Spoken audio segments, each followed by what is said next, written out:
أعوذ بالله من الشيطان الرجيم. بسم الله الرحمن الرحيم. اللهم صل على سيدنا محمد وعلى آله وصحابه واتباعه وسلم. جماعة جاء بسم الله الرحمن الرحيم. ودادا بسم الله الرحمن الرحيم. أودادا بسم الله الرحمن الرحيم. إيتي أوي أجاوك اللهم صل اللهم صل على سيدنا محمد على سيدنا محمد وعلى آله وعلى آله وأصحابه وأصحابه وأتباعه وأتباعه وسلم وسلم. آمين. آمين. اللهم صل على النبي محمد صلى الله عليه وسلم. sẹ́kùbọ̀rẹ́ tí ń bẹ níbi ọpẹ́ àti àsálàt tí a ṣe fún ànábì wa Muhammad. صلى الله عليه وسلم. ọlọ́run àfáàgbà Sheikhu Tajul Adabi. رحمه الله. bá alájẹ́ àgbà bàbá wa lágbègbè bàbá olúwàsí àgbáyé bàbá Sheikhu Safiyullah bàbá sọ́yà Abdul Aziz Adélọ́wọ̀ bàbá wa Nayibi Nídẹ̀ẹ́gùn bàbá wa Sheikhu Sani Ẹlẹ́wọ̀ Mawlana Sheikhu Ismail Elégbèdé àwọn ní ọdún ìdílẹ̀ tí wọ́n ṣiṣẹ́ wàhálà kalẹ̀ ọlọ́mọ akẹ́wọ̀n lálùkìyàmà àwọn òbí tó ń bẹ́ ní kọ̀ọ̀kan wa náà ọlọ́mọ sẹ̀dọ̀ wa kẹ́ gbogbo wọn wọn tí wọ́n rán wa lọlé kéwù tí gbogbo eléyìí fi tọ́ sí wa nínú ayé ọlọ́mọ wa sí wọn lẹ́sẹ̀ lálùkìyàmà la hawla wala quwwata. akẹ́kọ̀ọ́ àwọn ìjọba wa ní Rawdatul Ansari al-Adabiyya al-Kamaliyya wípé àkú ìmọ̀ apalẹ̀mọ́ pé ó ti yẹ ká gorí ètò ti pẹ́ èyí náà rí lójú òkè ti ṣe àwọn òbí pé bóyá yóò tún dàbí ti jẹ́ ẹjọ́ ni ọlọ́run tí ò ní kó rí bẹ́ẹ̀ àdúpẹ́ lọ́dọ̀ ọlọ́run púpọ̀ àwọn dọ́kítọ́rù wa Fadilatu Sheikh Adégbọlá Muhammad Yusha Al-Adabi Al-Kamali Al-Sakete bẹ́ẹ̀ ti rí wọn yẹn odidi orí ìlú Sakete kan ni wọ́n jẹ́ lọ́tọ̀ àwọn náà ní bógámù jẹ ìjọ nígbà tí àǹfààní gbé òjò rò jẹ kárí wọn gbọ́njẹ ìjọ àti wá wà pẹ̀lú wọn ní òní bẹ́ẹ̀ tí wọ́n wọn lérí ètò yìí ìyá wa ìyá àdínní Rawdatul Ansar ọlọ́mọṣẹ̀gbà wa kún yín pẹ̀yìn jẹ́ máa Rawda látòkè délẹ̀ tẹ́ ti wà létí gbọ́ pé àkóyá kẹgbẹ́rí òkè tọ̀ orin yín náà ní afáfẹ́ fi máa kí yín lábùnà gbé máìkì fún àwọn afáwa tí wọ́n ní bógámù tó ní gbogbo àwọn àjẹmọ́ náà ń kalẹ̀ láwọn ọmọ kéwù àtàwọn àjẹmọ́ lọ́lọ́kan ọjọ́ kan ọlọ́mọṣẹ̀ kóore fún wa ẹ wa wọlé tí gbọ́ ò kọba lè mọ ohun tí ń jẹ́ pàtàkì ọ̀rọ̀ ohun tí ń jẹ́ sẹ̀ríà nínú ẹ̀sìn àtẹnudọ́ bá kàn lù kí ló fi ẹ̀ gbogbo ẹ̀ lọ́gbọ̀n lẹ́nu dọ́kítọ́rù láìpẹ́ ní sìkọ́lọ́ kò sí ní ìwà fún wa náà. هنا روضة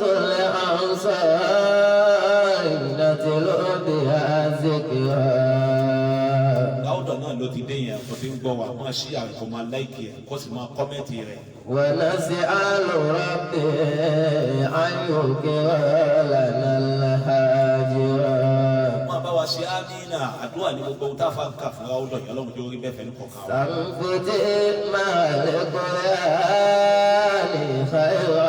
أدلتي. gbogbo ìgbésí ayé wa àárín kankan fi ṣe àkọ́ àdìlà fi ń tẹ̀lé òun náà la fi ń gbọ́. وما قاله مختار النهايا كذا أمر. àmì ọlọ́run. وكم قصة الإسلام نأتي بالذكرى. wàkàmú kí sọ́tò lè ìsìlámì náà di bìtíkìrì àgbógbó ìtàn nínú Al-Qur'an lọ́kọ̀ọ̀kan ọ̀jọ̀kan ọ̀pọ̀ lẹ́nu dọ̀kítọ́rù ní ìsìn wọ́n kan rẹ̀ balẹ̀. وما قاله أخراء شرا كذا النسوى. Masha Allah mọ̀nsó. إلهي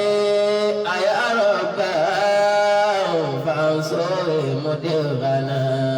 ọbẹ̀ ọ̀hún mọ́sẹ̀ bá wa kún gbogbo wa lọ́wọ́ mọ́ padà lẹ́yìn wa àwọn alọ́wọ́ fi kún inú Rawda. وكن معه أشدا وطوله عمرا. جماعتنا الأسعد إياها وألها. gbogbo jama Rawda látòkè délẹ̀ ọlọ́mọ sì wá lórí ibú. جنانك فاجعلها سعادتنا الكبرى. ويا أيها الزوار فينا فمرحبا. ẹ̀yin tẹ́ kọ̀ wá ẹlòmí ti jókòó ti tẹ́ fún fóònù ó ní àkọ́dọ̀ tí bẹ̀rẹ̀ iṣẹ́ ayọ́ àsùwàrà. ويا أيها الزوار فينا فمرحبا. ọdọ fẹ́ dé akínyẹn ẹṣin púpọ̀ ẹkú kalẹ̀ ọba mi ó sẹ́yìn lẹ́sàn. بحضراتكم نسمع وذاكم لنا البشرى. Àwọn tí yín náà ní jẹ́ ká wá máa yá pé ó yẹ ká lọ prógámù àwọn èèyàn ti ń retí wa. Kọ́dà ní lọ́jọ́ Jímọ̀ táàrí prógámù ṣe jẹ ní àyájọ́ tàná. Àpépọ̀ àwọn èèyàn ló pè pé kí ló dé? A ní kí n ṣẹjọ́ wa connection lójó orí bẹ́ẹ̀. فأن يستوي الشيخ وصحبتكم بنا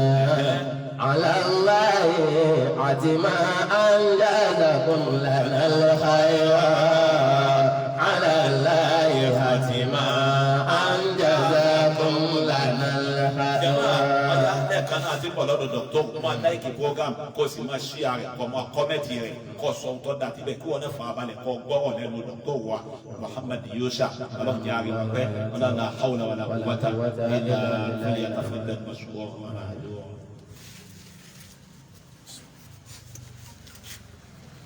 أعوذ بالله من الشيطان الرجيم. بسم الله الرحمن الرحيم. الحمد لله رب العالمين. الرحمن الرحيم مالك يوم الدين. إياك نعبد وإياك نستعين.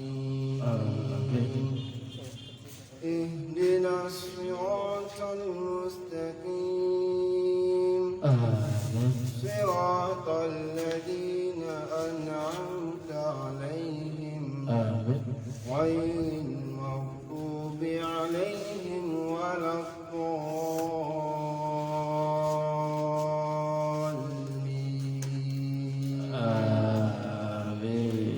بسم الله الرحمن الرحيم. ألف لام ميم. ذلك الكتاب لا ريب فيه هدى للمتقين الذين يؤمنون بالغيب ويقيمون الصلاة ومما رزقناهم ينفقون والذين يؤمنون بما أنزل إليك وما أنزل من قبلك وبالآخرة هم يوقنون أولئك على هدى من ربهم وأولئك هم المفلحون.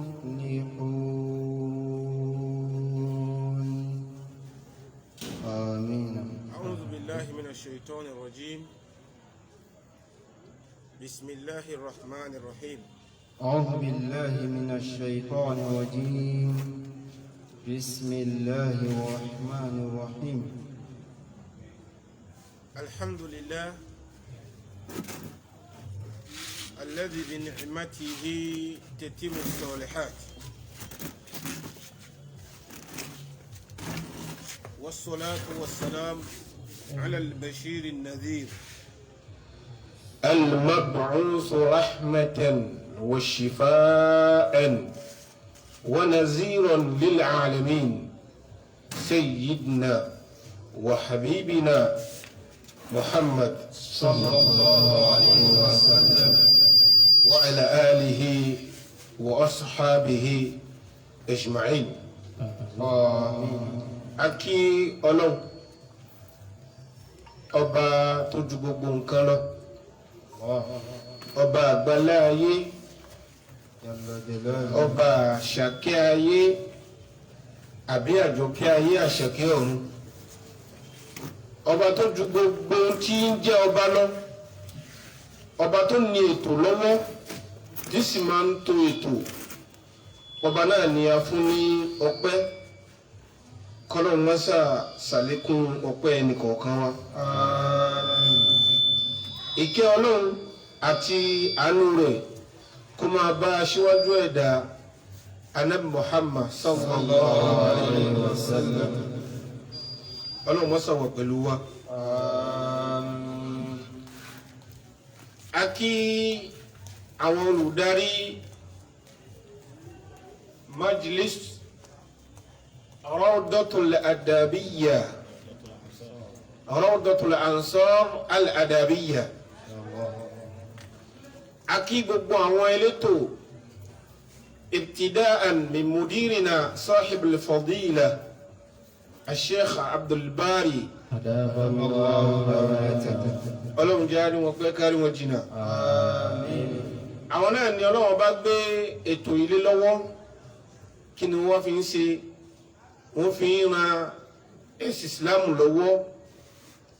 liyakuna kalimatallahi hiya al-ulya kí gbólóhùn ọlọ́run máa bá a lọ sí òkè kọjá sí wípé ọ̀rọ̀ ọlọ́run òun náà ni gbogbo ayé ó máa gbọ́ ọ̀rọ̀ ọlọ́run òun náà ni ó máa tà káàkiri gbogbo àgbáyé òun náà ló fà á ni ó fi dárúfẹ́ eléyìí lẹ̀ lawla hadha tí ìbáṣe ọlá eléyìí àbámá jòkó níbi tí a jòkó ní ọjọ́ tòní ọlọ́run ọba tó ní ẹ̀san lọ́dọ̀ bí wọ́n wá sẹ́yìn ní ẹ̀san olóore. èyí tẹ́yàn fi ń ṣe àyè yìí ó pọ̀ inú rẹ̀ náà ni àáfíà tó jẹ́ olórí àti ọ̀pọ̀lọpọ̀ àrísìkì àti ìfọ̀kànbalẹ̀ gbogbo ohun tó jẹ́ irinṣẹ́ tàbí ń ṣe kínní ìyẹn ọba kò tì yín. àti gbogbo àwọn àfáà tí ń bẹ pẹ̀lú látòkè délẹ̀ tí fi ṣe ṣe àti àwọn jàmá àtàwọn ọmọ kéwú ọlọ́wọ́ bá wọn lè fi ẹnì kọ̀ọ̀kan wálẹ̀. bẹ́ẹ̀ ṣe tọrọ fún àwọn bàbá èyí tí ó kọ́ wa lẹ́kọ̀ọ́ bàbá wa alhaji Kamaluddin al-Adabi àti àwọn àti gbogbo àwọn ọmọ kéwú wọn tí wọ́n ti ń bẹ níwájú ọlọ́run àti gbogbo àwọn khulafa wọn lẹ́yìn wọn tí ń jẹ́ ọmọ inú wọn tí wọ́n ti ń bẹ níwájú ọlọ́run àti gbogbo òkú ẹnìkọ̀ọ̀kan àwa náà ọlọ́run má sábà wa kẹ́ wọn gẹ̀ wọ́n. jàmá mùsùlùmí àsìkò ti lọ tàbá wò ó ẹni tí a fẹ́ bára wa sọ̀rọ̀ lé lórí lónìí ọ̀rọ̀ kan ni tó kẹnu nǹkan ni tó ṣe ń pé ó nídìí àlàyé tó pọ̀ ṣùgbọ́n àsìkò èyí tá à ń lò àbí ìta fẹ́ lò lórí ètò yìí kò lè gbà wá láyè láti lè yanjú gbogbo ìyánáyáná a máa gbìyànjú pẹ̀lú ògo tọ́lọ́hun. àkọlé ọ̀rọ̀ wa òun náà ni ma ma'na ash-shari'atul islamiyya. ما معنى الشريعة الإسلامية؟ Shari'atu islamiyya òfin ẹ̀sìn kí ni ìtumọ̀ rẹ̀ kí ni tá à ń pè ní òfin kí wá ní ìjìyà tí ń bẹ fún gbogbo ẹni tó bá kọjá òfin ẹ wá rí òfin ó póríṣiríṣi láyé ṣùgbọ́n tọ́lọ́run bá yàtọ̀ sí gbogbo ẹ̀ kò síbi tẹ́yẹ̀ ò ti lè ṣòfin kò sí agboolé tá a ti lè gbé òfin kalẹ̀ àmọ́ ohun tá a pè ní ṣẹ̀ríàtù islamiyya òfin tó jẹ́ ti ẹ̀sìn ó yàtọ̀ sí gbogbo nǹkan lọ́dọ̀ àwọn ẹni tó ní èdè tó gbọ́ èdè dáadáa tẹ́ bá sọ lẹ́gbẹ̀ẹ́ wọn pé àṣẹríà òfin ẹ̀sìn wọ́n sọ fún yín pé ìtumọ̀ méjì ní bẹ fún tutlaqu ala kalimati ṣẹríà ala ma'nayayn ìtumọ̀ méjì náà ni a máa ń gbé gbólóhùn ṣẹ̀ríà gbólóhùn òfin ẹ̀sìn orí nǹkan méjì la máa ń gbélé lórí. àkọ́kọ́ mbẹ at-tariqul mustaqima tí wọ́n bá sọ lẹ́gbẹ̀ẹ́ rẹ̀ ń pé ṣẹ̀ríà òfin ẹ̀sìn ẹnjú mìíní pẹ̀lú rẹ̀ òun náà ni ọ̀nà èyí téèyàn ń gbà tí fi ń ṣoríire. idha qulna ṣẹ̀ríà yuradu bihi at-tariqu al-mustaqima ọ̀nà èyí tí èèyàn máa ń gbà tí fi máa ń ṣe oríire òun náà là ń pè ní ṣẹ̀ríà lọ́dọ̀ àwọn elédè. kí ló fà tí wọ́n fi sọ bẹ́ẹ̀ tàbá wọn nú ọ̀rọ̀ Ọlọ́run èyí tó sọ fún ànábì Muhammad sallallahu alayhi wa sallam bada a'udhu billahi minash shaitani rajim bismillahir rahmanir rahim. أعوذ بالله من الشيطان الرجيم حرمت عليكم أمهاتكم وبناتكم وأخواتكم وعماتكم وخالاتكم وبنات الأخ وبنات الأخت وأمهاتكم اللاتي أرضعنكم. afami àti ìlòdì ayé yìí rárá ẹni tí mo fẹ́ ká mọ̀ náà òun náà ní kí là ń pè ní ṣẹ̀ríà. Ọlọ́run ní bisimilahi rahman rahim thumma ja'alnaka ala shari'atin min al-amri fattabi'uha wala tattabi'u ahwa'a alladhina la ya'lamun. Ọlọ́run sọ bẹ́ẹ̀ fún alẹ́ Muhammad pé a ṣe fún ẹ ọ̀nà kan èyí tó ṣe ń pé ọ̀nà yìí àṣẹ àwọn Ọlọ́run ni ọ̀nà yìí táwọn Ọlọ́run bá lẹ̀kẹ̀lẹ̀ fattabi'uha ọ̀nà yìí náà ni kò máa ṣe kíni náà ni kò máa tẹ̀lé má tẹ̀lé ìfẹ́ ẹnu sì má tẹ̀lé àwọn ẹni tó ṣe ń pé ìfẹ́ ẹnu ti jọba nínú ọkàn wọn. àwọn tá à ń sọ yìí gbogbo ohun tí wọ́n ṣe pẹ̀lú àìmọ̀ ni. tábà wo àyà yìí dáadáa a mọ̀ pé ìdápẹ́ ní ṣẹ̀ríà bimana tariqatul mustaqima àwọn at-tariqu al-mustaqima òun náà ni ọ̀nà tó ṣe kíni ọ̀nà tó sí téèyàn ó tọ̀ títí tó fi pàdé Ọlọ́run bá pẹ̀lú dáadáa. ìtumọ̀ àkọ́kọ́ nù nínú ìtumọ̀ èyí táwọn àfáà fún ṣẹ̀ríà òun náà ni mawridul ma' al-jari alladhi yuqsadu lish-shurb òun náà ni àyè èyí tó ṣe ń pé ó jẹ́ àyè omi tí omi ń ṣàn níbẹ̀ tí gbogbo èèyàn ń lọ bẹ̀ láti lọ bu omi nígbà tí òǹgbẹ bá ti ń gbẹ. ajásí pé gbogbo ẹni tí bá ń bẹ nínú dọ̀lálà tí bá ń bẹ nínú àyìmà tí bá ń bẹ nínú ọ̀nà àánú gbogbo ìgbà tí bá ti ń dé di òfin Ọlọ́run ni irúfẹ́ ẹni bẹ́ẹ̀ ó máa mu omi ìṣẹ̀mí yóò sì máa tẹ̀lé ọ̀nà ìtí Ọlọ́run bá là kalẹ̀ fún. jàmbá mùsùlùmí tàbá wọn tá à ń pè ní ṣẹ̀ríà tá à ń pè ní òfin àwọn àfáà sọ̀rọ̀ nípa ẹ̀ lọ́pọ̀lọpọ̀. èyí tá à ń pè ní òfin ma shara'ahu Allahu subhanahu li ibadihi èyí tí Ọlọ́run bá ṣe tó pa láṣẹ tó sì gbé kalẹ̀ fún àwọn ẹrú rẹ̀ òun là ń pè ní òfin. ó lè má ti yé báwo la ṣe máa òfin ma qalahu rasulu sallallahu alayhi wa sallam ntí ànábì gbé wá bá wa sallallahu alayhi wa sallam àti gbogbo àwọn ànábì tó ti ṣíwájú kì í ṣe ànábì nìkan o gbogbo àwọn ànábì tó ṣíwájú títí dúró ànábì Muhammad sallallahu alayhi wa sallam ntí ó gbé wá bá wa ní ọ̀rọ̀ pé kíní yìí ọ̀rọ̀ Ọlọ́run ni eléyìí Ọlọ́run ló sọ eléyìí Ọlọ́run ló sọ èyí tá à ń pè ní òfin nù. ó lè má ti yé èyí tá à ń pè ní òfin ahkaman i'tiqadiyan aw ahkaman amaliyan aw akhlaqiyan. nígbà míì Ànábì lè sọ pé sallallahu alayhi wa sallam tá bá fẹ́ kírun àyílà mẹ́rin ni ìfẹ́ náà gbọ́dọ̀ mú èèyàn kí mẹ́fà sàǹtẹ́ náà ó da agbára ń bẹ lọ́dọ̀ mi mo lè kí mẹ́fà mo lè kí 20 o ti ń kọjá òfin lóòótọ́ ohun tó dá lọ fẹ́ ṣe o àmọ́ o ti kọjá òfin torí pé n tá a sọ ní 4 kò gbọ́dọ̀ kọjá orí 4 ni. àwọn èyí tá a pè ní òfin tá a ń sọ̀rọ̀ nípa ẹ̀ yìí ó ṣeé ṣe kó ṣe pé nǹkan tó ṣe tó ní àbáṣepọ̀ pẹ̀lú àdìọ́kàn ni. ọlọ́run ní ma khalaqtul jinna wal insa illa liya'budun. ọlọ́run ní ẹ̀yin èèyàn àti àlùjànnú àdá yín lásán àfi kẹ́ ẹ sìn wá. ìmáa sin ọlọ́run bá tá à ń sọ ní òfin ni.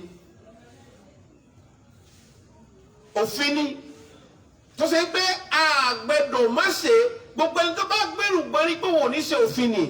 irúfẹ́ ẹni bẹ́ẹ̀ yóò jẹ ìyà lọ́dọ̀ ọlọ́run. òfin tá à ń sọ yìí gbogbo ẹni tó bá tẹ̀lé ìtẹ̀lé òfin orí rẹ̀ ni ìmọ̀ aṣoríire ọmọ mùsùlùmí bẹ. òfin Islam tí ń jẹ́ ṣẹ̀rí'atu islamiyya ìtẹ̀lé òfin ni òun ní ìjẹ́ ìmọ̀ aṣoríire ọmọ èèyàn nígbèsí ayé ajásí pé gbogbo ẹni tó bá fẹ́ ṣoríire láyé yìí àfi kó tẹ̀lé ohun tó náà wọ́n bá sọ kó tẹ̀lé ohun tó náà Muhammad sọ sallallahu alayhi wa sallam gbogbo ẹni tó bá sọ pé ayé yìí òun fẹ́ lò lórí ìṣèmọ̀ fún òun fẹ́ lò lórí pé kò sẹ́ni tó lè bi òun ní tóun bá ṣe òun ṣe níbẹ̀ ni irúfẹ́ níbẹ̀ ẹ̀ rí i pé gbogbo ohun tó náà wọ́n bá sọ kò ní tẹ̀lé. láàrin ni mo fẹ́ bi wá ní ìbéèrè kan à ń sọ̀rọ̀ nípa òfin tó jẹ́ ti ẹ̀sìn Islam tẹ́yìn bá sọ pé lágbájá ò gbọ́dọ̀ dìde kó mbẹ̀ ó ṣòfin lórí ni tabade ìlú kan á mú mi taba mú mi á jòkó taba jòkó ò gbọ́dọ̀ dìde mọ́ o òfin ìlú yẹn ni o tẹ́yìn bá kọjá òfin ni ó jẹ́ kí wọ́n lo ìbáwí fún lórí pé ìta àlàkalẹ̀ kò ṣe é ń ṣe kan míì òfin Ọlọ́run yàtọ̀ sílẹ̀ yẹn òfin Ọlọ́run ó yàtọ̀ sí òfin táwọn èèyàn tá à ń dákalẹ̀ tá à ń ṣe inú àwọn ìyàtọ̀ tó wà nínú òfin èyí tó ń bẹ ní ẹgbẹ́ òfin Islam èyí tó lọ́wọ́ bá dákalẹ̀ pé eléyìí ni kẹ́ máa ṣe tó yàtọ̀ sí òfin ìlú nínú ìlú tá à ń bẹ òfin bẹ tí Yorùbá gbé kalẹ̀ pé ẹ gbọ́dọ̀ má ṣe òfin ni a lè gbé sẹ́gbẹ́ Islam pẹ̀lú àwọn ìdí kan nítorí pé ẹlòmíì sọ pé òfin kí ni jẹ́ òfin èyí tí jẹ́ òfin ni pé èyí tí Ọlọ́hun bá ní a ṣe o gbọ́dọ̀ má ṣe èyí tí Ọlọ́hun bá sì ní ká jìnà sí o gbọ́dọ̀ jìnà sí ìtorí àlàfi ń sọ wípé tatamayyazu shari'atul islamiyya bi'adadin min al-khasa'is sharia Islam òfin ẹ̀sìn Islam ó yàtọ̀ sí gbogbo ohun tí ń jẹ́ òfin omi láyé ìyàtọ̀ àkọ́kọ́ ni pé ilahiyyatun rabbaniyya òfin Ọlọ́run ni kì í ṣe tẹ̀yà a sì lè fi èèyàn wéhun tí Ọlọ́run ọba sọ kalẹ̀ pé ká ṣe èmi sọ̀rọ̀ wípé tẹ́bádébì ìbáyìí ni ẹ ṣe tẹ́bádébì ìbáyìí ni ẹ ṣe pẹ̀lú pé Ọlọ́run ọba sọ̀rọ̀ wípé báyìí ni ẹ ṣe inú èmi àti Ọlọ́run tẹlifíṣẹ́ ká tẹ̀lé òfin rẹ̀ tọ́lọ́wọ́ ọba ni níbẹ̀ ni sharia islamiyya ó ti yàtọ̀ sí òfin tí ẹ̀dá èèyàn fi ọwọ́ ara rẹ̀ ṣe nítorí pé kí ni inna masdaraha min Allah subhanahu wa ta'ala nítorí pé àṣẹ láti òkè ni kì í ṣe tó bá yá ọba kan bẹ lókè o láti ọ̀dọ̀ Ọlọ́run ọba adẹ́dà gbogbo àgbáláyé wa huwa sahibu sultan Ọlọ́run yìí ní bàbá tó ṣe pé yìí máa ń lòpò òun ni ti ń jẹ́ ọba gbogbo tí ń jẹ́ ìjẹ́ ọba ọ̀dọ̀ Ọlọ́run ọba yìí nìkan náà níbẹ̀ alladhi lahu haqqu tashri' Ọlọ́run ọba yìí náà ni ọba tó lè gbé òfin kalẹ̀ téèyàn fi lè tẹ̀lé ọmọ ìyá mi ní Islam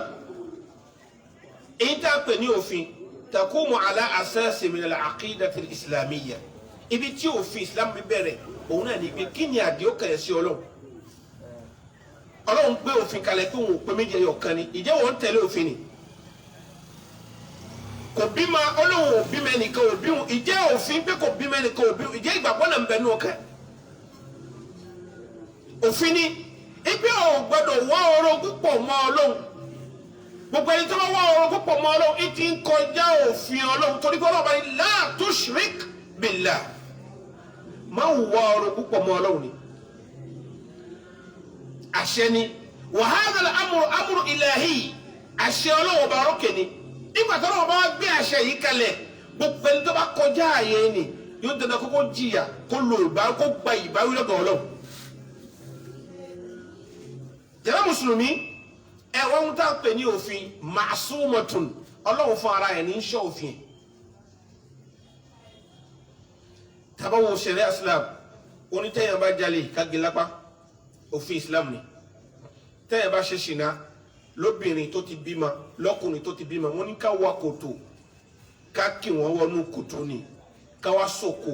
sí wọn ká sòkò lu lórí títí káwọn méjì kó ṣe kíni kí wọ́n fi kú òfin Ọlọ́run ni. nínú òfin èyí tí ṣẹ̀ríà gbé kalẹ̀ náà ní pé bẹ́yẹn bá parọ́ ṣìnà mẹ́yàn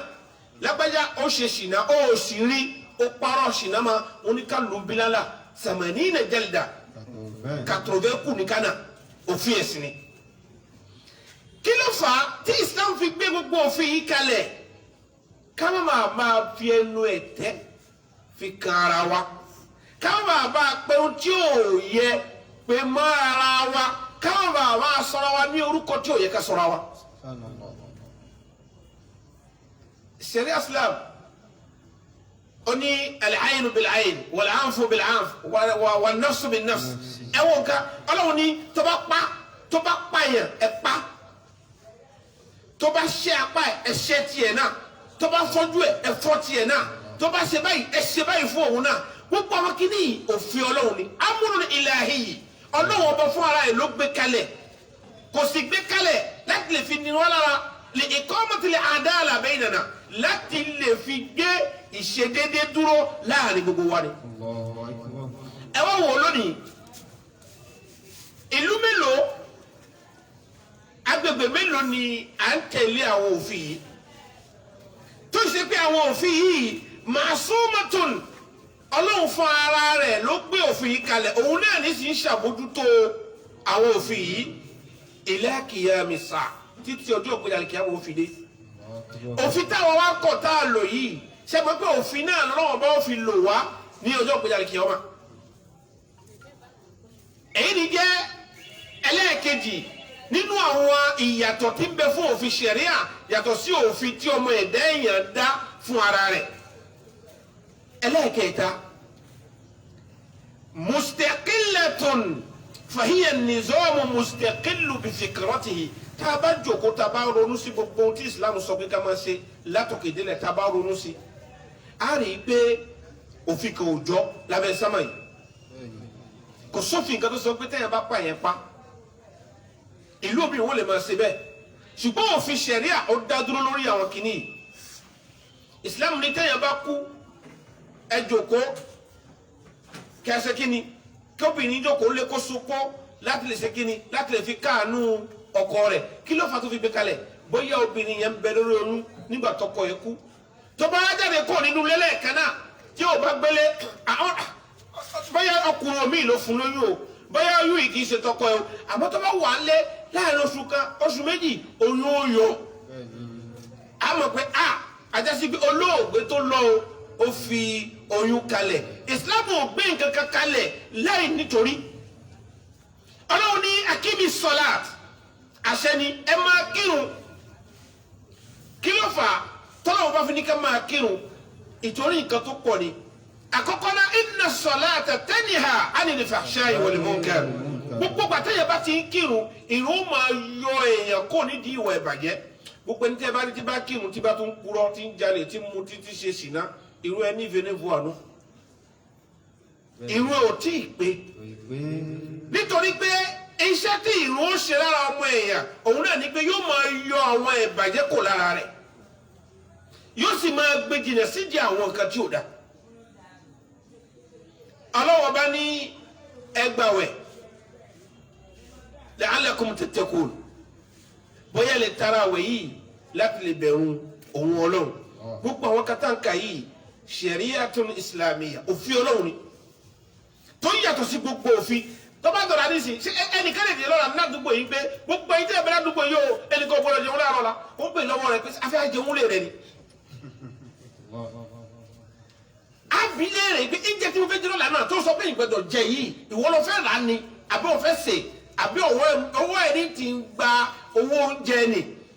ṣùgbọ́n táwọn ọmọ bá dé pé ọ̀la o àwẹ̀ wà kò sẹ́ni tí ò ní gbanu wa òfin Ọlọ́run rí ó yàtọ̀ sí gbogbo òfin láyé. bákan náà nínú àwọn nǹkan tí ṣẹ̀ríà Islam ó fi yàtọ̀ sí gbogbo nǹkan láyé yìí ṣẹ̀rí'atun laha qadasiyyatuha fúnra Ọlọ́run bá ní máa ń fọ̀ ìdọ̀tí kò lára rẹ̀ ẹ wo àwọn ọlọ́gbọ́n bàbí àárín èèyàn wọ́n pa àárín èèyàn wọ́n gé orí rẹ̀ ó bèèrè pé kí ló ṣe wọ́n lè sọ pé báyọ̀ pààyàn tó bá ṣe pé bẹ́ẹ̀ náà ara máa ṣe ní ìlú wa àní rí èèyàn tí ń pààyàn tó bá ti mọ̀ pé tó bá pààyàn ó máa ń pààyàn padà ni òun náà ò ní pààyàn tó bá rí i pé àtẹ̀yàn bá lè ṣe ọgbọ́n kan tó lọ gbé owó olówó tí ó bá lè mú wọn gé apá ẹ̀ ẹlòmíràn ní nápamọ́ tá a bá ṣe pé à ń lo òfin nílùú ìlú wa bá a ṣe jòkó ìbẹ́ ẹlòmíràn ní nápamọ́ látara pé kí ni ó ti gbé nǹkan oní nǹkan títí ó ti ṣe kí ó ń gé apá rẹ̀ dànù òfin ṣẹ̀ríà ni òfin Ọlọ́run ni àṣẹ Ọlọ́run ni ṣùgbọ́n àyè má tẹ̀lé òun ni ò jẹ́ àmọ́ pàtàkì ẹ̀. Ọlọ́run ní tàbá fẹ́ tajà ó ní waylun lil mutaffifin ibi àwọn tí ń tajà tí ó máa gbé òṣùwọ̀n agolo àbí tóńgolo tí wọ́n fi ń wọn nǹkan wọ́n gbà nídìí wọ́n gbà lẹ́nu wọ́n ṣe gbá wọ́n ṣàwo Ọlọ́run ní gbogbo ẹni tí bá ṣe bẹ́ẹ̀ kò ní àlùbáríkà nínú ọjà rẹ̀. òfin ni ṣùgbọ́n mélòó nu wa ti ń tẹ̀lé òfin ni kò sí ẹwọ àwọn tí ń wọ aṣọ tí ó bá wọ aṣọ báyìí ẹmẹ wọn sọ di 80 ó ti yọ 20 kónú ẹ ẹṣin 20 fún àfẹ ó ti rí aṣọ mi bẹ́ẹ̀ ni wọn máa ń yọ gbogbo ẹni tí bá ń ṣe bẹ́ẹ̀ ẹ ti ń kọjá òfin Ọlọ́run. yàrá mùsùlùmí nínú nǹkan tí òfin Islam fi yàtọ̀ sí gbogbo òfin láyé òun náà ni àlàmíyà òfin gbogbo àgbáyé ni. Ọlọ́run gbé òfin kalẹ̀ kì í ṣe pé báyà nítorí Saudi nìkan àbí nítorí Amẹ́ríkà nìkan àbí nítorí Benin nìkan láà idha kunta mùsùlùmá tó bá ti jẹ́ mùsùlùmí fa huwa wajibun alayk ọ̀rọ̀ yẹn ní pé kò tẹ̀lé òfin. ja'at linnasi kaffa òfin yìí Ọlọ́run bá ṣe lórí gbogbo àgbáláyé ipe kò sẹ́ni tí ò gbọdọ̀ tẹ̀lé sẹ́ ìwọ bá wò ó jẹ́ ọba àjọba ọba àjẹjòyè lọ́dọ̀ yín nìyẹn ama indi lọ́dọ̀ èmi Ọlọ́run fa antumu sawa gbogbo yín kankan náà lè jẹ́ fa inna akramakum indallahi atqakum ẹni tó fi ní ọlá lọ́dọ̀ Ọlọ́run òun náà lẹni tó bẹ̀rù Ọlọ́run ìdá sì ń pè ní ìbẹ̀rù Ọlọ́run òun náà lẹni tí tẹ̀lé ṣẹ̀ríà Islam ẹni tí tẹ̀lé òfin ẹ̀sìn faqadi nam káfatara nas alwanuhum wa ajisanuhum Ọlọ́run ní ó bá jẹ́ dúdú nù yín o kò bá jẹ́ funfun nù yín o alukurani ẹyọ kan yìí náà ló jẹ́ òfin gbogbo yín lórí. Ọlọ́run ní inna nahnu nazzalna dhikra wa inna lahu lahafizun. alukuran tá a ṣe ní òfin lé yín lórí àwọn Ọlọ́run la sọ kalẹ̀ ẹnì kan ò bá wa ṣọ àwọn náà là ń ṣọ ajásí wípé gbogbo ẹni tó bá ti kọ òyìn tó kọ ẹ̀yìn ẹ̀ sí alukur'an ó ti kẹ̀yìn sí òfin Ọlọ́run. alukur'an ló sọ yẹn àwọn olè tẹ̀lé táwọn fẹ́ tẹ̀lé ọ̀rọ̀ rẹ̀ òfin yẹn ti le jù tábà ní ká ṣe yẹn inú ìlú wa yìí ẹnìkan ìlú wo lè yí bẹ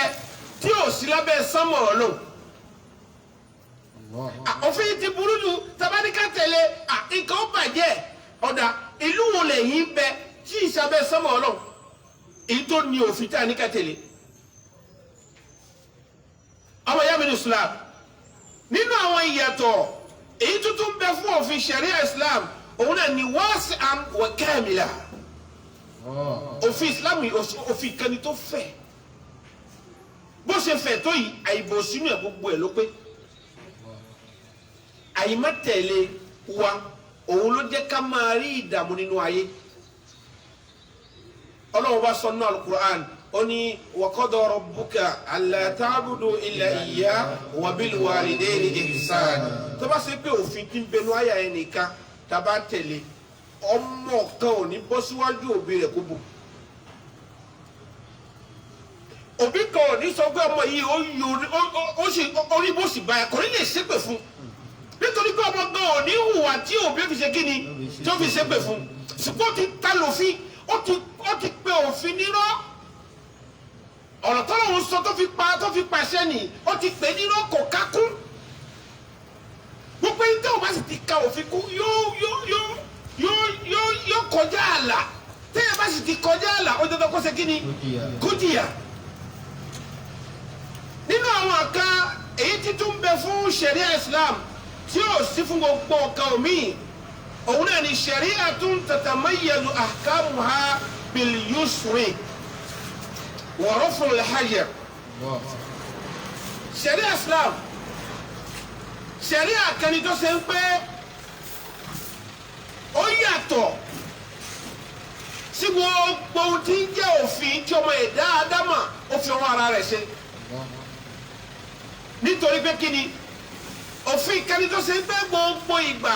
náà ní máa ń wá ìrọ̀rùn fún gbogbo àwọn ọmọ tí a jẹ́ ọmọlẹ́yìn ṣẹ̀ríà ìsìlámù yìí àwọn ọmọ tá à ń tẹ̀lé ìsìlámù yìí gbogbo ìgbà náà ni òfin yìí máa ń wá ìrọ̀rùn fún wa ìmọ̀ ń wá ìrọ̀rùn fún wa débi pé ká lè bá a ṣe kí ni ká lè bá a ṣoríire nínú gbogbo ohun tí a bá ń ṣe ṣẹ̀ríà ìsìlámù òfin kan ni tí ò sì wá ìnira bó tún lè wù kó mọ́ fún àwọn ẹni tí à ń tẹ̀lé ọmọ ìyá mi ní Islam tabani ká máa wọnú rẹ̀ lọ àní débi tá à ń lọ nínú àwọn nǹkan tó yẹ ká yán òun náà ní pé àkàmù shari'atu Islam ó pín sí àwọn ọ̀nà tó pọ̀ òfin Islam ó pín aṣọ mẹ́ta fún ara wa mẹ́ àkọ́kọ́ òun náà ni al-ahkamu al-intiqadiyya àwọn òfin kan wà tó ṣe ń pé tí òfin yìí bójútó òun náà ni àdìọ́kàn rẹ sí Ọlọ́run òfin tó ṣe ń pé kò sọ̀rọ̀ nípa kankan ju ìnígbàgbọ́ òdodo sí Ọlọ́run lọ ìṣe Ọlọ́run bá ní ẹyọ kan ṣoṣo òfin yìí pọ̀ nínú al-Qur'an inú ẹ̀ náà ni ibudullaha wala tushriku bihi shay'a tàbá wo àyà yìí àyà náà ń jẹ́ ká mọ̀ pé máa ṣe Ọlọ́run má wọ orogún pọ̀ mọ́ Ọlọ́run ọba rẹ̀ òfin tó wà bẹ́ẹ̀ ni òfin ní í ṣe àlàyé àdìọ́kàn èyí tó yẹ kí èèyàn ní pẹ̀lú Ọlọ́run ajásí kí gbogbo ní tí a bá yí lónìí tí ò kírun àbí ìpè Ọlọ́run mẹ́ta mẹ́rin irúfẹ́ ẹni bẹ́ẹ̀ ti ta lu òfin ni ó sì dandan kó jìyà lọ́dọ̀ Ọlọ́run nínú àwọn àyà èyí tó tún sọ fún wa nípa òfin yìí òun náà ni gbólóhùn Ọlọ́run tó sọ ń pé wa qada rabbuka la ta'budu illa iyyahu wa bil walidayni ihsana gbólóhùn wa bil walidayni ihsana òfin lòun náà ṣùgbọ́n nù wo lòun wà á padà débẹ̀ láìpẹ́ Ọlọ́run ni àfáàní hiya al-ahkamul muta'alliqa bi zatillah àwọn òfin tó sọ̀rọ̀ nípa àdìọ́kàn ni àwọn òfin kan ni tó ṣe ń pé àwọn ìdájọ́ kan tó ṣe ń pé fúnra ara Ọlọ́run ló so mọ́ ìdájọ́ yìí so mọ́ Ọlọ́run tó bá ti lè jẹ́ báyìí ó jára rẹ kó lára Ọlọ́run ẹ wà níbi Lukman nígbà tó fẹ́ kọ́ ọmọ ẹ̀ lẹ́kọ̀ọ́ àkọ́kọ́ nǹkan tó sọ fúnra wọn ẹ̀ ní pé la tushrik billah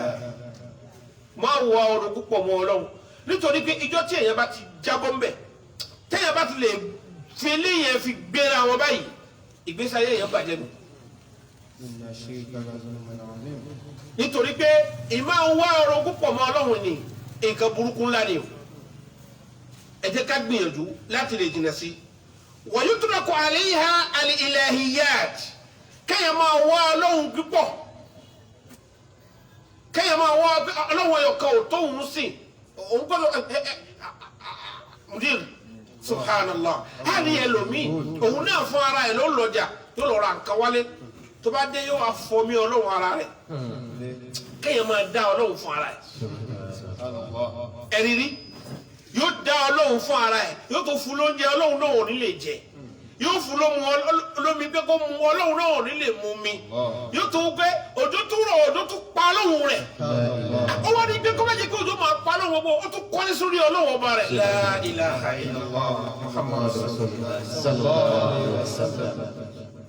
ẹ wo anabi wa Ibrahim alayhi salatu wassalam nígbà tí àwọn ẹgbẹ́ bàbá rẹ̀ àtàwọn ọjọ́ rẹ̀ àwọn olóòṣàní tí wọ́n fìtínà rẹ̀ tí Ibrahim lọ gé orí àwọn òṣàní ó gé orí gbogbo ẹ̀ ìgbà tó gé orí ẹ̀ ẹnìkan ní ẹ lọ pé Ibrahim wa òun ló ṣe tí òun sọ yìí òun ló ṣe ó sì pé Ibrahim de ìgbà tó pé anabi Ibrahim alayhi salatu wassalam ìgbà tí anabi dé ẹ bèrè pé kí ló ṣẹlẹ̀ wọ́n bí anabi lẹ́rìí pé kí ló fà ta ló gẹ́rẹ́ òṣà wa ó ní ẹbí àgbàlagbà tí mò ń wò yìí tó ṣojú kó pàkóńgbà yìí ẹbí àgbàlagbà arin wọn bóyá àwọn ọmọ kéékèèké yìí ṣẹ inú bí ló pé àdá ló fi jórí wọn. La ilaha illallah. ẹbí ìgbà tó sọ bẹ́ẹ̀ fàrọ́jà wọn ilẹ̀ àfọ̀sùn wọn wọ́n àwọn pé ó dàbí pé àwọn dáǹsẹ̀ o.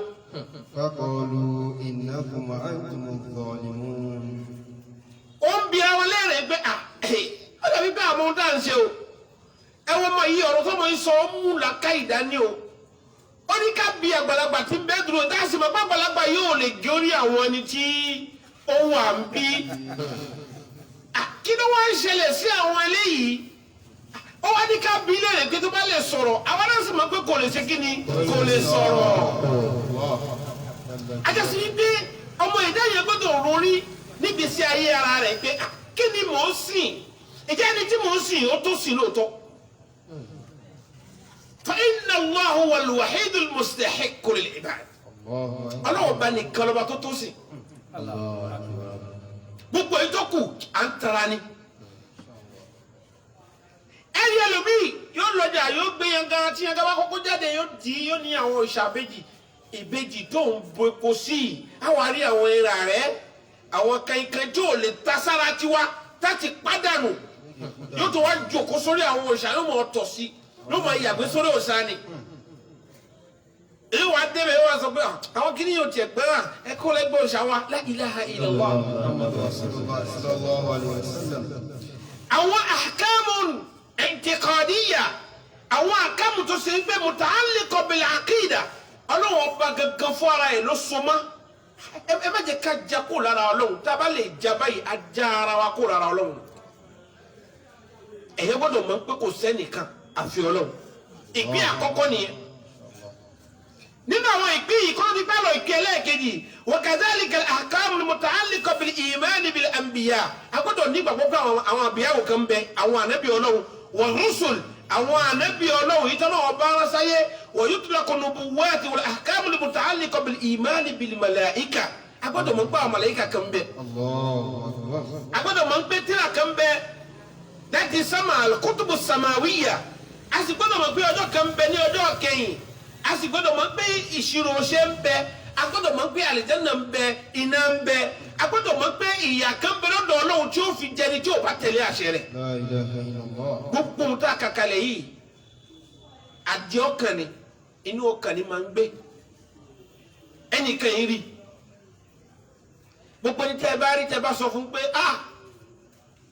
lámà yín ó sì bẹ̀rù Ọlọ́run owó dẹ́pẹ́ fìwé rẹ̀ jáde pírẹ́mù tó ní ẹ̀ẹ̀má ọkàn rẹ̀ ò dá sí Ọlọ́run gbogbo ẹni tí ọkàn rẹ̀ ò bá sì ti dá sí Ọlọ́run kò lè mọ iye Ọlọ́run kò wá sẹ́ni tí òun ẹ̀kọ́ Ọlọ́run ń bẹ o ẹni tí ń ṣe bọ ẹni pé tó bá fẹ́ sọ̀rọ̀ ẹni àdúbà akọ́dá àṣẹ̀dá kò sẹ́ni tí ń ṣẹ̀dá ẹ̀yẹ̀ ju Ọlọ́run lọ òun náà mà ṣùgbọ́n àbòsí tó fẹ́ ṣe ló jẹ́ kó máa gbé gbogbo ohun tó yẹ kó gbé fún Ọlọ́run kó máa gbé fún nǹkan mi.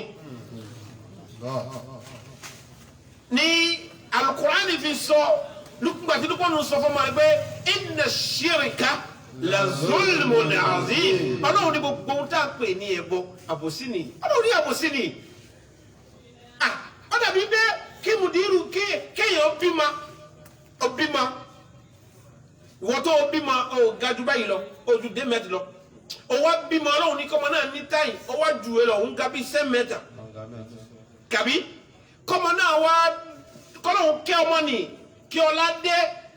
kọ́ wá sọ pé kí wọ́n bí gbé ta ni bàbá rẹ̀ bí bàbá rẹ̀ kọ́ nìyẹn bàbá kúkú ń da ilé ayé eléyìí kúkúrú yìí kò lè bí mi. ẹ dákun kí ni ọmọ náà ṣe ó ṣàbòsí bẹ́ẹ̀ náà ni pẹ̀lú ọlọ́run ọlọ́run dá wa min nutfa summa min alaqa summa mudigata summa izama fakasawna al-izama lahama fatabarakallahu ahsanul khaliqin ẹ jẹ́ kí ọlọ́run ọba tó ṣe pé ó dá wa láti bí omi lásán àjẹ́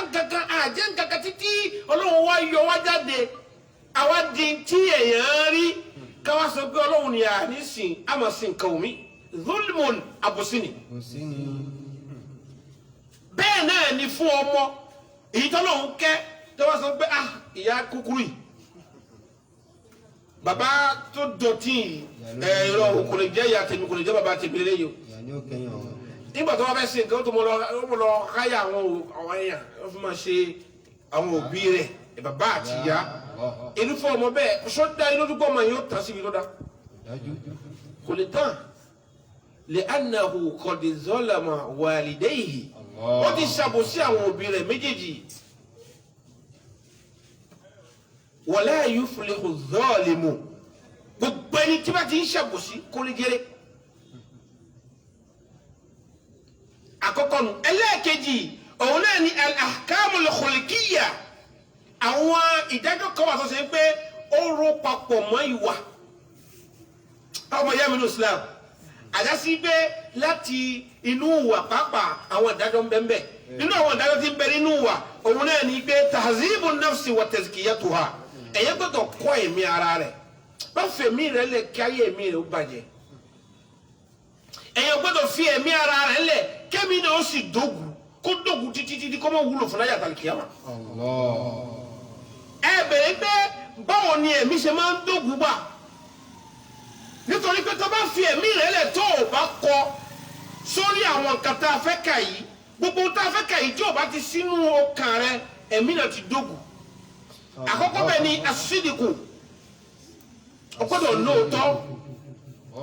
òótọ́ ó ṣe kókó ṣe pàtàkì wal amana ìgbàpamọ́ ó gbọ́dọ̀ wà nínú ọkàn rẹ Ànábì ní ayatul munafiki thalatha idha hadasa kadhaba wa idha wa'ada akhlafa wa idha utumina khana gbogbo ẹni tí ó bá ní àmánà tí ó bá ní àdéhùn irúfẹ́ níbẹ̀ òṣòfò ayé àtàlìkìyàmà. bákan náà alwafa'u bil ahadi ó gbọ́dọ̀ ní àdéhùn ẹ̀mú tá ń pè ládéhùn lámàáyín kìíní yìí bá a pè dání àmánà nù àdéhùn ní pé pẹ̀lú ògùtọ̀ lọ́hùn tó bá di ọ̀la tó bá dé orí nǹkan rẹ ká sì débẹ̀ ká bá nǹkan yẹn tí mùsùlùmí wà ní àdéhùn nǹkan lánìí o wà sọ́bùrù wà láàfù nínú ọkàn rẹ agbọ́dọ̀ bá sùúrù ń bẹ agbọ́dọ̀ rí àmójúkò ń bẹ ìwọ ò gbọ́dọ̀ jẹ́yẹ̀ tó ṣe pé mi nígbà ó diwájú ọlọ́run ìwọ ọlọ́run fẹ́ yanjú ìjà fún ọlọ́run wáyé sẹ́tọ́ fẹ́ ṣe ìjà tí ló fẹ́ parí. bákan náà ni àtàwádùn gbogbo ẹ ní tó bá jẹ́ mùsùlùmí ó gbọ́dọ̀ kọ́ ẹ̀mí rẹ̀ sórí ìtẹríba ẹlòmíì tó bá wà kó tó bá rí pọ̀nkan báyìí gbogbo èèyàn ni ó rìn fi ẹlòmíì náà tuntun náwó omi tó burú kò náwó kò ní kankan ó tún sì gbẹdàká gbogbo àwọn kìíní yìí yóò jẹ́ kí ọmọ èèyàn yóò jìnà sí oore kò ní rí oore yóò jẹ́ kí ọmọ èèyàn kó jìnà sí àánú àwọn èèyàn wọn ò ní ṣàánú rẹ̀ ẹlẹ́ẹ̀kẹta òun náà ní al-akhlaqu al-amaliyya àwọn ahkamu al-amaliyya kí ni ahkamul amaliya òun náà ni pé àwọn ìdájọ́ ìtọ́lọ́wọ́ bá gbé kalẹ̀ pé ká máa lò láàrin ara wa mo fẹ́ báyìí lò mo fẹ́ bá mi lò a gbọ́dọ̀ lò dájọ́ yìí láàrin ara wa èyí gbọ́dọ̀ kọjá ààyè lọ́dọ̀ tiẹ̀ ìwọ náà sì gbọ́dọ̀ kọjá ààyè lọ́dọ̀ tèmi náà dápẹ́júwe ọlọ́run gbé òfin kalẹ̀ pé la tadkhulu buyutan ghayra buyutikum hatta ọlọ́run ní ẹ má wọlé èèyàn bí ẹranko ní máa ń wọlé ní kì í sálámà òdélé èèyàn ọkẹlẹkù gbàgbàgbà gbò ọdá ẹ lóhùn ọdún mo kẹlẹkù lẹ́ẹ̀mẹ́ta mo kà wọlé ni ó wọlé báwo ilé yìí ni ọkẹlẹkù lẹ́ẹ̀mẹ́ta ẹ̀hẹ́n lẹ́yìn náà kọ́ ọdá ẹ ló pọ́nmọ́ lẹ́yìn mo sálámà títí ìgbà tí wọn dáhùn náà ni mo ní kí wọn báwo ló ṣe wọlé gbàtà sálámà àdá sálámà padà fún ẹ bóyá kò wọ́n ká dá ẹ lóhùn abẹ́ àṣẹ kankan nínú ilé wa àbí pòsíṣọ̀n tí a wà eré ọwọ́ tí a wà àfẹ́ kẹ́nìkan bá wa ní èrè ọwọ́ yẹn padà sílé yín ẹ lọ lé yín òdélé yẹn ó ń pálẹ̀kù mo kálẹ̀kù sẹ́yà kò dá mi lóhùn ẹni ọmọ mo wọlé mo kà bá ní ọmọlúwàbí ni mi ò má mo sáà ti kẹlẹ̀kù sẹ́yà gbà tí kò dáhùn àbùkù ni anabi ní tó bá ní ẹ padà tó bá kálẹ̀kù tó bá ní ẹ padà sílé yín ẹ máa lọ títí dàsìkò tí wọ́n dà yín lóhùn ẹ dákun kálábà bá àsìkò jẹ́ àyà kan wà tá a mú wa ọlọ́wọ́ bá ó ka àwọn nǹkan kan síbẹ̀ tó fi gbé òfin kalẹ̀ ẹ jẹ́ á gbọ́ àwọn òfin àmọ́ bí a ti rọ́ọ̀lù nǹkan láyé àyà ẹyọ̀kan yà mú ẹyọ̀kan nínú Suratu Nisa Surah An-Nisa ni ẹyọ̀kan láàmú nínú àyà ni káwá wo àwọn òfin ìtọ́lọ́wọ́ bá kà kalẹ̀ ìtàwá yẹn sì ń kọlù. Allah bá ní hurrimat alaykum ummahatukum wa banatukum.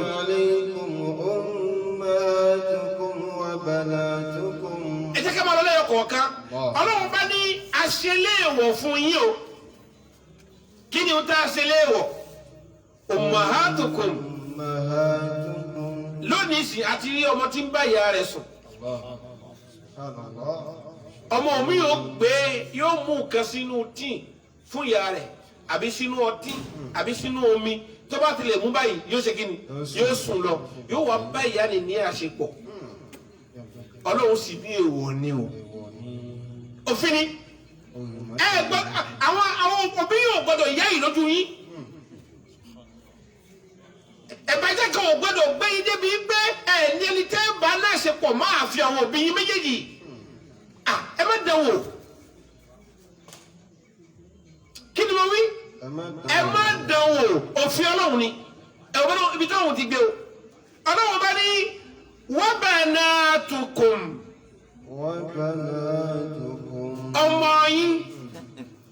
ọmọ yín lóbìnrin tó bí fún ara rẹ̀ owó akìmọ́lẹ̀ òfurufú ẹ̀rí bàbá omi yóò máa sọ mọ́mọ́ rẹ̀ yóò máa kí sí fún yóò máa sọ ẹ̀bàjẹ́ ni ẹ má jẹ́ kí ọ̀làjú tí ò nítumọ̀ kó gbé wa débi tá a ti kọlu òfin Ọlọ́run alimam ẹ̀rí ẹlòmíì tó ṣe pé ọmọ tó bí ni tí bá lọ tọ̀ wọ́n jọ lọ tọ̀ ni tó bá lọ yàgbẹ́ kí lè ń bá ká ẹ kà gbọ́ kó ti ṣẹ́yún fún ni fún ọmọ ara rẹ̀ òfin ni Ọlọ́run ní ẹ gbọ́dọ̀ súnmọ́ ẹ má bá àwọn ọmọ yín ní àṣepọ̀ ẹ rí ọmọ ìyá méjì náà ọmọ ìyá méjì ẹ̀gbọ́n àtàbúrò àbí àbúrò àti ẹ̀gbọ́n ọmọ ìyá méjì lọ́kùnrin àtòbìnrin wọ́n máa bára wọn sùn ẹ gbọ́ rí ẹ lè sọ pé ẹ gbọ́ ẹ má dán wò òfin ni o ẹni bí ẹ wo òfin yìí tẹ́lẹ̀ bí ó yàtọ̀ sí òfin ọmọ èèyàn lásán ó yàtọ̀ sí òfin yìí tí àwọn èèyàn fún ara wa tá a gbé kalẹ̀ gbé ká máa jọ lò láàrin ara wa Ọlọ́wọ́ bá ní ọmọ ìyá méjì ẹ gbọ́dọ̀ bára yín lò pọ̀ ẹ gbọ́dọ̀ dánwò ẹwọn tọ́lọ̀ ń sọ àkákùn ẹwà ní Muhammad sallallahu alaihi wasallam nígbà tí ń sọ̀rọ̀ ìrun ó ní ẹ máa pa ọmọ yín láṣẹ kí ó máa kírun nígbà tí ó bá ti ní ọdún méje nígbà tí ó bá ní ọdún mẹ́wàá ẹ lù wọ́n ẹ má jẹ́ kí wọ́n sùn pọ̀ mọ́ látọdún mẹ́wàá ọkùnrin ó mọ̀ sùn pẹ̀lú obìnrin mọ́ láti ìgbà tó bá ti ní ọdún mélòó ọdún mẹ́wàá kí ni à ń sá fún harban minal fawahisha à ń sákò níbi ìbàjẹ́ ni nígbà tó bá jọ wà nínú yàrá tí wọ́n kọ́wọ́ síra wọn lára tí wọ́n fọwọ́ yẹra wọn lára àbí tí wọ́n jọ sùn tó jí apá tọwọ́ ẹ̀ débi tí ó yẹ kó dé àbí tẹsẹ̀ ẹ̀ débi tí ó yẹ kó dé ṣètọ́n yóò bẹ̀rẹ̀ sí lílò wọn èyí tí ó yẹ kí wọ́n máa rò wọ́n ṣe kí ni wọ́n máa rò èyí tí ó yẹ kí wọ́n máa rí lára ara wọn wọ́n máa rí pé ẹ̀gbọ́n mi tẹ̀ yá yìí lọ́kùnrin àbí ẹ̀gbọ́n mi tẹ̀ yá yìí lóbìnrin àbábúrò mi yá yìí lọ́kùnrin gbogbo àwọn kìíní ni ẹ̀ bàjẹ́ ni ọlọ́run ní ẹ má gba nǹkan bẹ́ẹ̀ láyé. wà á máa tó kún. la ilaha illallah tabani ká máa ka òfin yìí nǹkan ó ṣe kí ni nǹkan ó pọ̀ tá a máa kà fún ara wa ṣùgbọ́n gbìyànjú àkà àmọ́tukùn ọmọ ẹ̀gbọ́n ọmọ àbúrò àǹkú rẹ̀ ó bímọ ó sì ń bu òun já òun ṣe tí ò yẹ kó máa ṣe fún àbọ̀ ọmọ ọkú ẹ ọmọ gánṣẹ́ ó sì mú òun bá ṣe òun ṣe tí ò yẹ kó máa ṣe òní kí ni pírọ́bẹ̀mù wà tá a kó sí àyìnbá tẹ̀lé òfin ọlọ́run àyìnbá mọ ohun tí ọlọ́run ọba sọ àyìnbá ma ìpàtàkì tí bẹ fún àṣẹ látọ̀dọ̀ ọlọ́run òun ló jẹ́ kí ẹlòmíì kó máa ṣe kí ni kó máa ṣe ohun tó bá wù. وحالاتكم وبنات الأخ وبنات الأخت ẹ̀gbọ́n èmi àti ẹ alọ́jọ́mọ̀ ọ̀yá ìwọ bímọ èmi náà bímọ àti wọn mú àwọn ọmọ wọn mú ara wọn mẹ́yìn wọn ń bára wọn ṣe ohun tí ò yẹ kó wọn ṣe tó sì mọ̀ pé ìyá àwọn àti lágbájá yìí ọmọ ìyá ọmọ àbá ni wọn.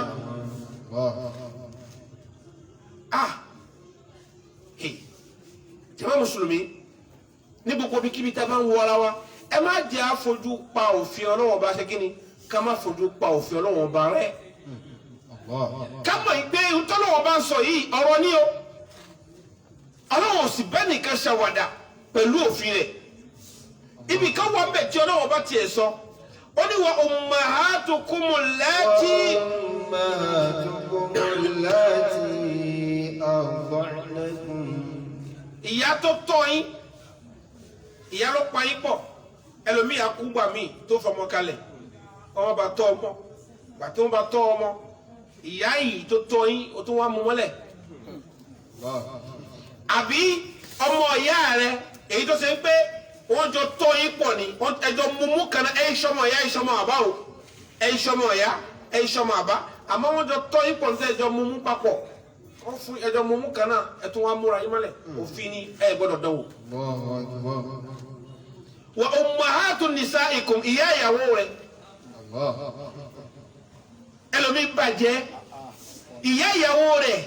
ó lọ kí ìyá ìyàwó rẹ̀ àdàgbọ́n báyà ní ìṣẹ́yẹ ọwọ́ tí ò yẹ kó bá sí táàsì ní kò gbọdọ̀ wọlé tí ò bá ní kó wọlé ó fagídí wọlé ó wọlé tó tún rí ìyá ìyàwó rẹ̀ ó lọ ká ó dé lọ́wọ́ ó ní ìyá ìyàwó tó ó yá yìí. Subhanallah. Wọ́n ní ìyá ìyàwó mi ọkọ ọmọ rẹ̀ náà ní bájáde wọ́n jọ ń ṣe ohun tí wọ́n jọ ń ṣe wọléwọ̀de wọ́n jọ ń ṣe ẹ̀bàjẹ́ òfin ni Islam ní àgbọ̀dọ̀ dédìí rẹ̀. وربائبكم اللاتي في حجوركم Subhanallah. نسائكم. eléyìí tiẹ̀ pọ̀ ó fẹ́ ìyàwó tó ń fẹ́ ó ti bímọ síbi kan rí ó bímọ obìnrin síbẹ̀ ó kọ́kọ́ ó wá wálé rẹ̀ ìwọ fẹ́ sílẹ̀ nísìn ọmọ obìnrin tó bí síbẹ̀ tó fi sẹ́nìkan lọ́dọ̀ ẹnìkan ọmọ obìnrin ni ó gbọ́dọ̀ súnmọ́ o lópin ìgbà tó bá ti ń súnmọ́ ìyá rẹ̀ ó gbọ́dọ̀ ṣe kí ni ó gbọ́dọ̀ súnmọ́ wọn ni ṣùgbọ́n tó o bá súnmọ́ ìyá rẹ̀ rárá o lè súnmọ́ o lè fẹ́ àmọ́ tó bá ti ń mú ìyá rẹ̀ mọ́lẹ̀ o tó tún mú òun náà mọ́lẹ̀ o ti ń jẹ́wọ́ o ti ń kọjá àyè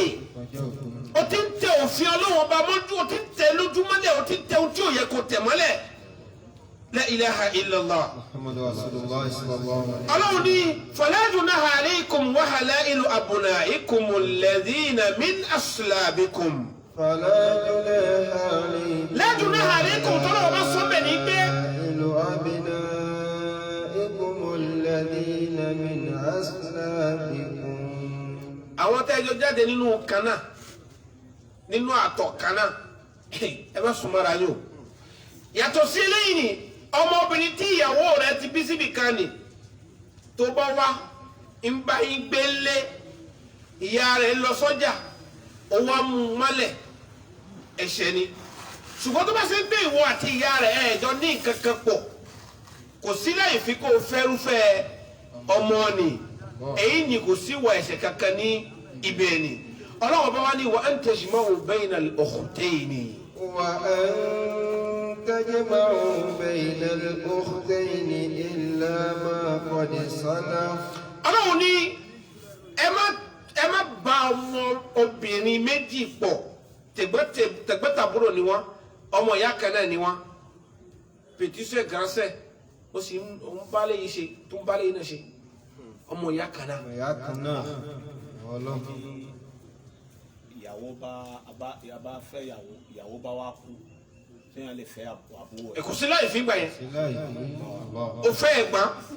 ẹ̀gbọ́n ṣe kí ni ó kú àbúrò wa ń bẹ̀ ó sì jú sí òun náà tún gbà kò sí láì fi máa fẹ́ tóun náà bá tuntun kú tún mẹ́lòmíì tóun náà bá tuntun kú tún mẹ́lòmíì tóun náà bá tuntun kú tún mẹ́lòmíì àwọn akọ́ àwọn méjèèjì pọ̀ ọmọ ìyá kan náà èèwọ̀ ni o ṣẹ̀rí àsìlámù lòdì sí gbogbo àwọn kan wọ̀nyí afáyì tẹ́bárí àyà yìí wadihatun wa sariha àyà yìí ó fojú hàn àyà yìí sì ó ṣàlàyé àwọn kankan fil muharramati minan nisa àwọn obìnrin tí èèyàn ò gbọdọ̀ fẹnu kàn bèlè tà sí òṣùwọ̀n wọn àyà yìí ṣàlàyé wọn.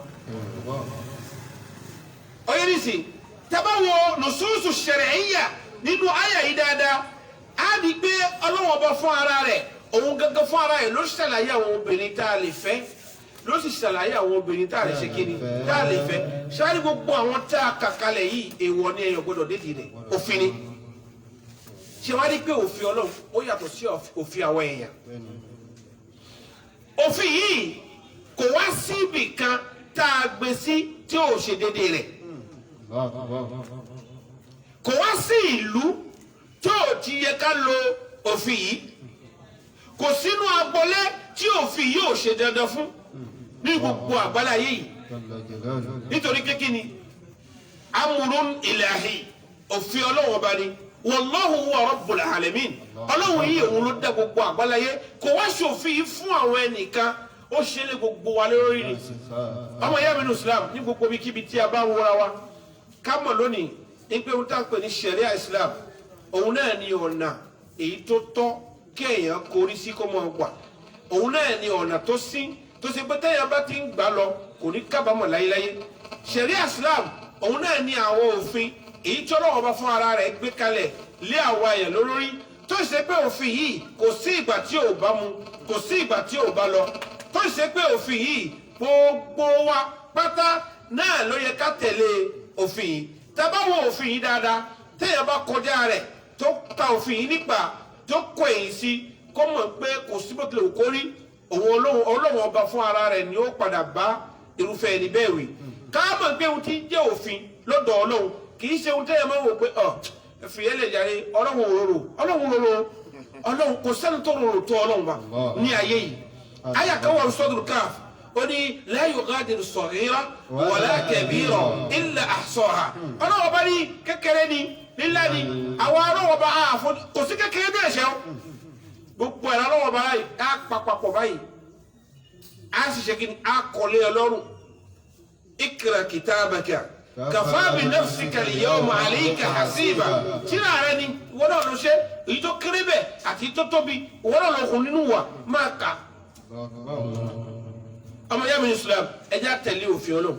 ẹjá mọ̀ pé gbogbo ohun tí Ọlọ́run bá fẹ́ òun ló ṣẹlẹ̀ kí àwọn èèyàn ká tẹ̀lé ká fẹ́ ká lè bá rí èrè jẹ láyé أتني اليوم وهذا وصلى الله على نبينا محمد صلى الله عليه وسلم وعلى آله وصحبه أجمعين. السلام عليكم ورحمة الله وبركاته. وعليكم السلام ورحمة الله وبركاته. الله أكبر. الله أكبر. جماعة رجال بلد الله. الحمد لله. الحمد لله. الحمد لله رب العالمين. àwọn dọ́kítọ̀ wa Adébọ́lá Yóṣáù gbogbo ẹni tí bá ń wò wọ́n ní àgbáyé dọ́kítọ̀ wa Adébọ́lá Yóṣáù al-adabi al-kamali al-sakeke ọlọ́run jẹ́ àríyí pẹ́ ọ̀wọ́n ni wọ́n sọ kalẹ̀ yìí o wọ́n tó sọ ọmọ ìyàwó rẹ̀ tó bí síbi kan di ó sọ́dọ̀ ogún fún yẹ nǹkan ṣẹlẹ̀ lé dúníà dọ́kítọ̀ kọ́dà ìfẹ́ lè ní ibi tá à ń fẹ́ gan-an bí sẹ̀ríà náà àyè tó kù ẹ̀ tó ń bọ̀ ara ó lọ sẹ̀ríà náà lẹ̀ tó ń bọ̀ wá sí o nítorí àwọn èèyàn kọlu sẹ̀ríà púpọ̀ ẹlòmíì ní ìyá ìyàwó mi náà lójú fún mi nígbà tó ń sì lóhun láìkì mi mo bá ń ṣe ìyá mọ́ sọmọ ẹgbẹ́dẹ olófọ́ fún mi mo sọ di kókó ló bá ń hún ìyá ìyàwó ọtí bọ́ tálùkù wá ní sọ tọ́tí bọ́ tálùkù wá ní sọ ìtẹ́ àwọn èmi ò tẹ̀ mọ́ bí gbogbo bẹ̀yẹn ẹ̀ tiẹ̀ débẹ̀ pápá ibi tẹ́ ẹ dẹ́ yẹn gangan ní nǹkan ibẹ̀ yẹn lẹ́wọ̀n padà gbé prógámù sẹ̀ríà ní bàtà bá tó ní ẹ̀ ń bọ̀ ibẹ̀ yẹn pọ̀ púpọ̀ agbárin yẹn pọ̀ nítorí pípọ̀ obìnrin ló bímọ tíbi kan kì í ṣàwùfẹ́ lómi ẹlòmí ti fọwọ́ fà gbàtó ti bímọ obìnrin ọmọbìnrin sì ní kó wọ́dọ̀ mọ́ tó kóhun tẹ̀ wá sí ọ̀sẹ̀ méjì bóyá bàkánṣu lọ́wọ́ sí bí bá ń jẹ sùn tí ìyá ẹ̀ ń jẹ ọmọ tó jẹ́ ju ìyá gan lọ ọmọ òsì kò tó rí bí ọkàn kọ́dà ní tẹ́ ẹ sọ yìí ní sókè tẹ́ ẹ sọ yìí kò ju bí oṣù kan lọ nísìn lápapá yìí náà ẹni ọmọ náà bàbá náà táà ní kò wọ ohun kọ́mọ náà àwọn kan wà lè kéwú tí wọ́n máa ń kọ̀wé fún àwọn kan wà lè kéwú tí wọ́n lè kéwú kan ní o tí máa dá ọkọ̀ lè kéwú náà nísìn àwọn tètè má ẹja má àmọ́ àwọn ọ̀sẹ̀ yẹn náà ti mà àwọn kan wà lè kéwú tí wọ́n máa ń dààmú ọmọ tó ilé kéwú náà ni wọ́n sọ di nǹkan wàhálà wọ́n dààmú ọmọ kan wà mí dààmú lọ́ba kọ́mọdé kò lè kéwú àṣé bàbá ń kó sí ọmọ ni ń kó sí ọmọ náà tààrà àṣé gbogbo àwọn ọmọ ọ̀dọ̀ tó wà lọ́dọ̀ ìyá náà ìmọ̀ ń kó sí ètò wọn náà táwọn ọmọ ọ̀dọ̀ fi ń sá lọ lọ́kọ̀ọ̀kan ọwọ́ bá débi tọ́mọ kó sí ọmọ títí ìyá tó bí ọmọ náà gangan ló fojú kan ní báyìí pàtó wà fẹ́ fojú gan ni tó wà ní pàpà ni àwọn tí ń ṣe ti gbẹ́ kì í ṣe sí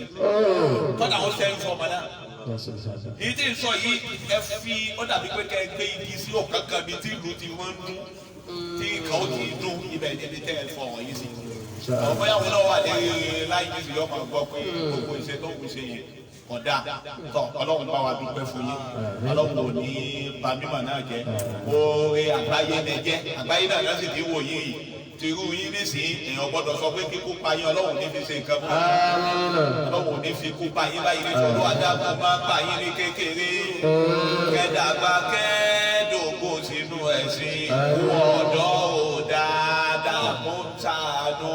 ikú ọ̀dọ́ ò dáadáa kó ṣàánú.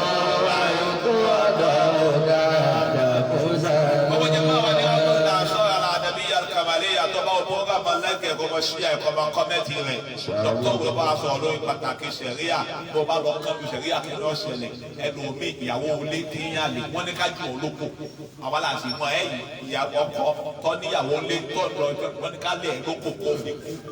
ẹni tí ò káyà kan mú tọ́ ní ìsìná ní ìṣe ìpọ́sẹ̀ ìsìná ni wọ́n ní ká lù ọ́ náà bí lálàkà kò fẹ́ àfikọ́ jáde ká lù ọ́ ọlọ́mọdé ìsàmùnà wa bàbá wa alhaji wa ta ní mama Àkàndé Òsénì tí wọ́n fún wa láàyè yìí pé ká máa ṣiṣẹ́ ọlọ́run bàbá náà ọlọ́run mọ̀jẹ̀ ọ̀rá gbó láyé kò tẹ́ fi lọ́mọ dákú mọ́sẹ̀ bá bójútó wọn dada hawla wala quwwata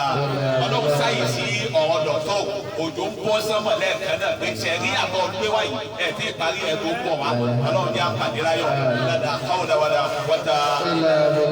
nánú abúná olè kàmáàlì àmọ̀tòdà.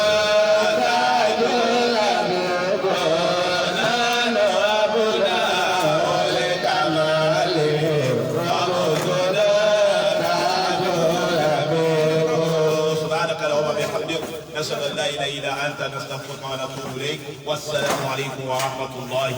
وبركاته. وعليكم السلام ورحمة الله وبركاته.